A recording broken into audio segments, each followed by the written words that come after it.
فوجدت أنه يجب أن ننظر إلى الدين في جوهره. إن ما كانش ننظر في جوهره ونجعله مقصور على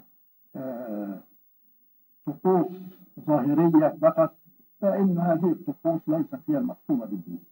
لأن الله سبحانه وتعالى عندما أراد وقال إنه يعني يطلب من البشر أنهم يعبدوه، وكان من أسس الدين عبادة الخالق. الواقع هذا جعلني أفكر، هل الله في عظمته اللي العلم النهارده بيثبت انها اعظم ما يمكن للعقل البشري ان يحيط بشعاع بسيط منه، هل هذا الاله العظيم جدا اللي خلق عالم لا يمكن انه يحد، لانه باستمرار يكتشفون انه ما كانوا يتصورونه هو كل خليقه اذا بها لا خليقه لا يتصورها العقل.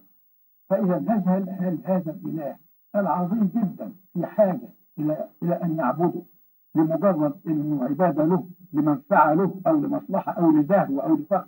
هذا كلام لا يصح أن يقال لأنه إهانة للخالق.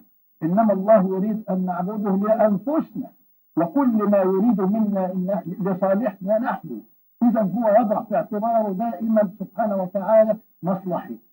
إذا أنت تعبد الله لأن عبادة الله فيها مصلحة لك، لأن معنى العبادة هي معنى عبادة الله هي فهمه وإدراك عظمته. لأنك أنت لا تعبد، كلمة العبادة ليست كلمة تقال هكذا، ولا إنها طقوس تنحني لتصلي وتقول كلمات في الصلاة. ليس هذا المقصود. المقصود أنك بتعبد الله في أعمال الله هي. وما هي أعمال الله؟